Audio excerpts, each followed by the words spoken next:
આપણે અગાઉ આ યુનિટમાં આવતી અમુક શબ્દો અથવા તો અમુક ડેફિનેશનથી આપણે પરિચિત થયા હતા, પણ એ વિશે ડિટેલમાં થોડી વાત કરી લઈએ તો ડાયફિનાઇલ સંયોજનોનું અવકાશ રસાયણ એટલે કે ડાયફિનાઇલ સંયોજનની અંદર પ્રોપર સ્ટીરિયોકેમિસ્ટ્રી કેવી રીતે જોવા મળે છે.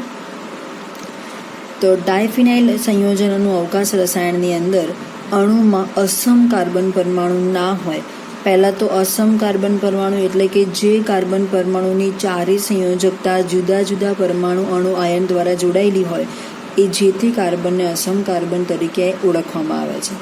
તો અણુમાં અસમ કાર્બન પરમાણુ ના હોય તો આણ્વીય અસમતા એટલે કે મોલિક્યુલર એસિમેટ્રીને કારણે પ્રકાશ ક્રિયાશીલતા જોવા મળતી હોય છે. તેવા વિભિન્ન સંયોજનોમાંથી 3 પ્રકાર વિશે આપણે જોવાના છે: ડાયફિનાઇલ્સ, એલિન્સ અને સ્પાઇરેન્સ. એ પહેલાં આપણે એની વાત અગાઉ કરી દીધેલી છે. ડાયફિનાઇલ વિશે, એલિન વિશે આપણે ચર્ચા કરી ચૂક્યા છીએ. તેમ છતાં પણ પ્રોપર ડેફિનેશન વિશે આપણે જોઈએ છીએ કે પ્રકાશ ક્રિયાશીલ કોઈપણ સંયોજન ક્યારે બને, એના માટે શું પ્રાઇમરી શરત હોવી જોઈએ.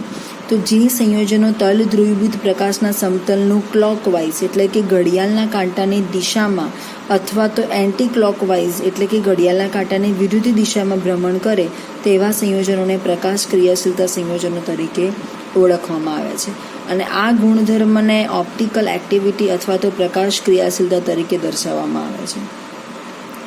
ફરી એકવાર, જે સંયોજનો તલ ધ્રુવીભૂત પ્રકાશના સમતલનું ક્લોકવાઇઝ અથવા તો એન્ટી ક્લોકવાઇઝ દિશામાં ભ્રમણ કરે તેવા સંયોજનોને પ્રકાશ ક્રિયાશીલ સંયોજનો તરીકે ઓળખવામાં આવે છે. અને એ ગુણધર્મ જે સંયોજનોમાં હાજર હોય એને આપણે પ્રકાશ ક્રિયાશીલતા તરીકે ઓળખીએ છીએ. અસમ કાર્બન પરમાણુ વિશે વાત કરીએ તો એસિમેટ્રિક કાર્બન એટમ, જે કાર્બન પરમાણુ સાથે 4 અલગ અલગ સમૂહો અથવા પરમાણુઓ જોડાયેલા હોય. ધારો કે લેક્ટિક એસિડ વિશે આપણે શરૂઆતમાં જ વાત કરેલી. તો લેક્ટિક એસિડ જે છે એ અસમ કાર્બન પરમાણુનું એક ઉદાહરણ છે. તો જે કાર્બન પરમાણુ સાથે 4 અલગ અલગ અથવા પરમાણુ અણુ આયન જોડાયેલા હોય તેવા કાર્બનને અસમ કાર્બન પરમાણુ તરીકે ઓળખવામાં આવે છે.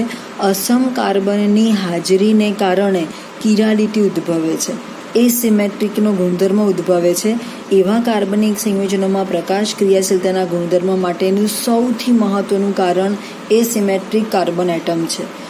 તો ધારો કે કાર્બન પરમાણુ પોતે અસમિતીય ના જ હોય, પરંતુ 4 અલગ સમૂહ જોડાવાથી તેની અંદર જે સિમેટ્રીનો અભાવ થાય છે એ અસમેટ્રિક કાર્બન તરીકે ઓળખવામાં આવે છે. એના પછી આપણે કિરાલિટી વિશે વાત કરીએ તો કિરાલિટી જે એટલે પ્રકાશ ક્રિયાશીલતા માટેનો એક ગુણધર્મ છે કે જે અણુને તેના અરીસામાં પ્રતિબિંબ ઉપર આધ્યારોપિત ના કરી શકાય, જે અણુની મિરર ઇમેજ ના મળતી હોય. કહેવાનો મતલબ કે જે તે સંયોજનો માટે સમતલી અથવા તો સિમેટ્રિકલ મિરર ઇમેજ ના મળતી હોય એવા અણુ માટે વાત છે. જે અણુઓને તેના અરીસામાંના પ્રતિબિંબ ઉપર આધ્યારોપિત ના કરી શકાતા હોય તેઓ કિરાલિટીનો ગુણધર્મ ધરાવે છે એવું કહી શકાય. કિરાલિટી એટલે કે પ્રતિબિંબોની બિન આધ્યારોપિતતા. જે તે પ્રતિબિંબ જે મિરર ઇમેજ મળે છે એ આધ્યારોપિત કરી શકાતા નથી. ઇનેન્સિયોમર્સ તરીકે આને ઓળખવામાં આવે છે. તો પ્રકાશ પ્રતિવિન્યાસી જે પ્રકાર એટલે કે ઓપ્ટિકલ એન્ટીપોન્ટ્સ તરીકે ઓળખવામાં આવે છે. એના અસ્તિત્વને કારણે કિરાલિટી જરૂરી અને આવશ્યક ફરજિયાત બને છે. એના પરથી આપણે આર વિન્યાસ અને એસ વિન્યાસ કોન્ફિગ્યુરેશનને વિન્યાસ તરીકે ઓળખવામાં આવે છે. તો નિરપેક્ષ કોન્ફિગ્યુરેશન આર અથવા એસ નક્કી કરવા માટે આપણે એને પ્રિલોગ, ઇનગ્લોડ અને કોહન આ 3 વૈજ્ઞાનિકોના નામ છે. એ 3ના નિયમો જાણવા જોઈએ. એના ઉપરથી આપણે અહીંયા આર વિન્યાસ અને એસ વિન્યાસ ઉપરથી કિરાલિટી જે તે કાર્બન સાથે સંકળાયેલા કાર્બનને કિરાલ કેન્દ્ર તરીકે ઓળખવામાં આવે છે. એ પ્રમાણે એને ઓળખવામાં આવે છે. કિરાલિટીની વ્યાખ્યા એ આણ્વિક અસમતાની વ્યાખ્યા જેવી છે, પરંતુ આણ્વિક અસમિતતા જે છે એ સંપૂર્ણપણે સિમેટ્રી પર ડિપેન્ડેન્ટ છે.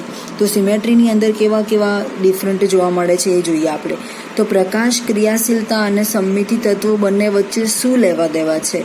કહેવાનો મતલબ કે ઓપ્ટિકલ એક્ટિવિટી સિમેટ્રિકલ એલિમેન્ટ્સ ઉપર ડિપેન્ડેન્ટ છે. તો સમમિતિ તત્વો કયા અને કેવી રીતે કાર્ય કરે છે? તો આપણે જોયું કે અણુ તેના અરીસામાં દેખાતા પ્રતિબિંબ ઉપર આધ્યારોપિત ના થઈ શકે તો તે અણુ પ્રકાશ ક્રિયાશીલ હોય છે.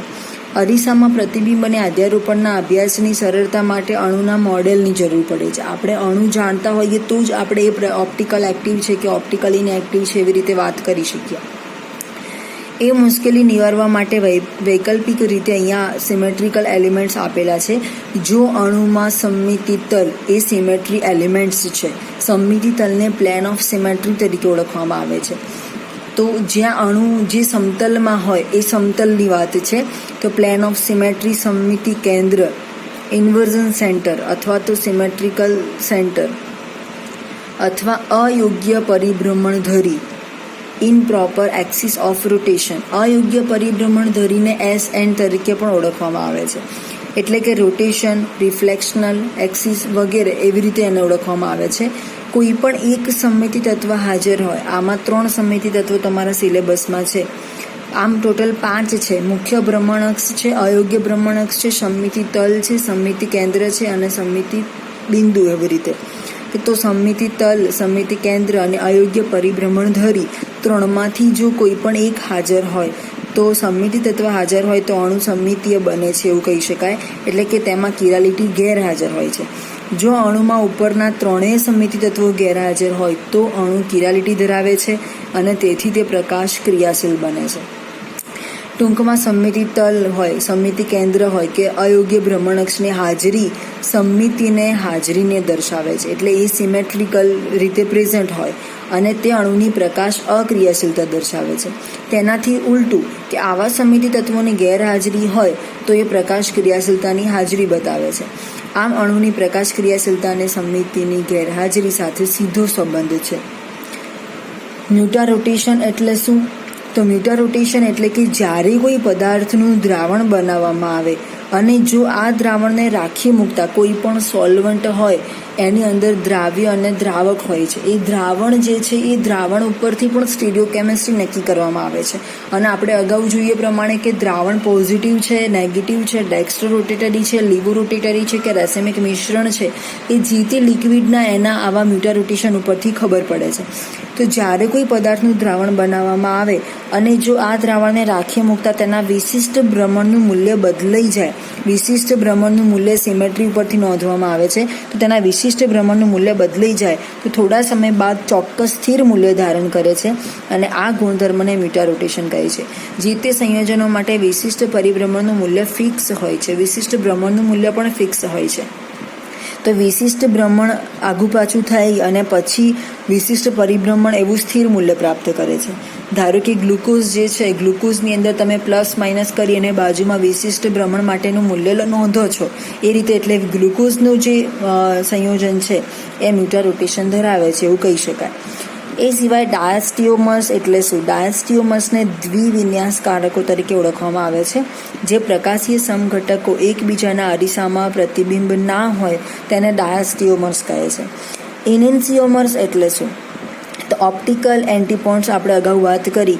જે પ્રકાશીય સમઘટકો એકબીજાના અરીસામાં પ્રતિબિંબ હોય પરંતુ તેઓને એકબીજા ઉપર આધ્યારોપિત ન કરી શકાતા હોય.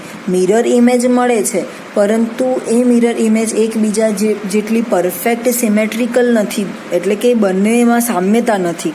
એ સામ્યતા ન હોવાના કારણે એકબીજા ઉપર આધ્યારોપિત કરી શકાતા નથી. એને આપણે પ્રકાશીય પ્રતિવિન્યાસીઓ અથવા તો ઇનેન્સિયોમર્સ તરીકે ઓળખીએ છીએ.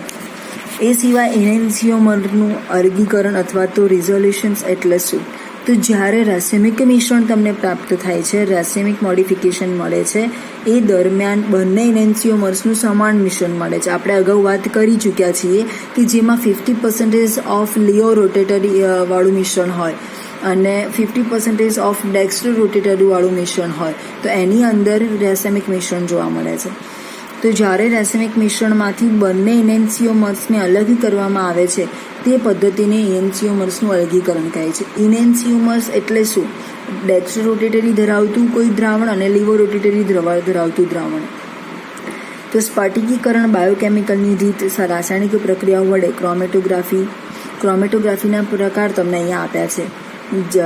GSC, GLC એમાં પેપર ક્રોમેટોગ્રાફી આવે છે, થિન લેયર ક્રોમેટોગ્રાફી આવે છે, ગેસ ક્રોમેટોગ્રાફી આવે છે, કાઇનેટિક વગેરે પદ્ધતિઓ વડે અલગીકરણ કરી શકાય છે. દરેક વખતે 100% અલગીકરણ શક્ય બનતું નથી, પરંતુ આંશિક અલગીકરણ પણ થઈ શકે છે, જેને આપણે રિસોલ્યુશન્સ તરીકે ઓળખીએ છીએ. પ્રકાશ ક્રિયાશીલતા, ઇનેન્શિયોમર્સની હાજરી વગેરેના અભ્યાસ માટે ઇનેન્શિયોમર્સનું અલગીકરણ ખૂબ જ આવશ્યક છે. ઘણી વખતે ઇનેન્શિયોમર્સનું અલગીકરણ ન પૂછતા રેઝોલ્યુશન્સ એટલે શું એવું પણ પૂછાય છે. તો એના માટે આપણે ખાસ યાદ રાખીશું કે રેસેમિક મિશ્રણમાંથી બંને ઇનેન્શિયોમર્સને અલગ કરવા માટેની જે પદ્ધતિ છે એને રિઝોલ્યુશન્સ તરીકે ઓળખવામાં આવે છે. એના પછી હવે આપણે વિસ્થાપનની પ્રોસિજર વિશે શીખવાના છીએ કે એક્ઝેક્ટલી વિસ્થાપન પ્રક્રિયાઓ કેવી રીતે જોવા મળે છે. તો વિસ્થાપન પ્રક્રિયાઓ વિશે આપણે વાત કરીએ કે પ્રોપર વિસ્થાપન પ્રક્રિયાઓની અંદર કેવી રીતે સાયક્લોહેક્ઝેન જે છે કેવી રીતે ગોઠવાય છે એ વિશે આપણે વાત કરવાની છે. તો એના માટે સબસ્ટિટ્યુઅન્ટ ઇફેક્ટ, વિસ્થાપનની અસરો શું છે. તો જ્યારે સાયક્લોહેક્ઝેન વિશે આપણે વાત કરી, chair confirmation, boat confirmation, twist boat, બધી અલગ અલગ પ્રકારની કન્ફર્મેશન એમાં જોવા મળે છે. એમાં આપણે એ પણ વાત કરી ચૂક્યા છીએ કે સૌથી સ્ટેબલ કન્ફર્મેશન ચેર કન્ફર્મેશન છે. ચેર કન્ફર્મેશનનું પણ ફ્લિપ કન્ફર્મેશન મેળવી શકાય છે. બંનેમાં એકમાં સીધો ઝેડ મળે છે, એકમાં ઊંધો ઝેડ મળે છે.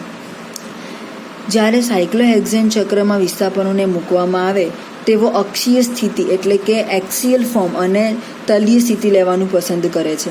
એટલે અક્ષીય સ્થિતિની સરખામણીમાં એ ઇક્વિટોરિયલ સ્થિતિ લેવાનું વધારે પસંદ કરે છે. આવી સ્થિતિગત અગ્રિમતા એટલે કે પોટેન્શિયલ પ્રિફરન્સ વધારે આપે છે. એને મિથાઇલ સાયક્લોહેક્ઝેન દ્વારા દર્શાવી શકાય છે. જ્યારે મિથાઇલ સમૂહ અક્ષીય સ્થિતિમાં ભરાય છે ત્યારે તેનાથી 3 કાર્બન દૂર રહેલા હાઇડ્રોજન વચ્ચે અવકાશી અવરોધ જોવા મળે છે. અવકાશી અવરોધ ક્યાં અને કેવી રીતે જોવા મળે છે. તો સાયક્લોહેક્ઝેનમાં 6 કાર્બન પરમાણુઓ 6 છેડા છે. દરેક કાર્બન પરમાણુ પર 2 હાઇડ્રોજન છે. એમાંનો એક હાઇડ્રોજન દૂર થઈ અને નવો ક્રિયાશીલ સમૂહ જ્યારે જોડાય ત્યારે એ ક્રિયાશીલ સમૂહ બીજા કાર્બન પરમાણુમાં રહેલા હાઇડ્રોજન સાથે એટેક કરે છે. એટલે કહેવાનો મતલબ કે 6 કાર્બન પરમાણુ એકબીજા સાથે અલગ અલગ પ્રકારના રિએક્શનથી જોડાયેલા છે. તો આ પ્રકારની અપાકર્ષણીય અસરો જે જોવા મળે છે એને 1,3 દ્વિઅક્ષીય આંતરક્રિયા અથવા તો 1,3 દ્વિઅક્ષીય આંતરક્રિયાના સંદર્ભમાં એને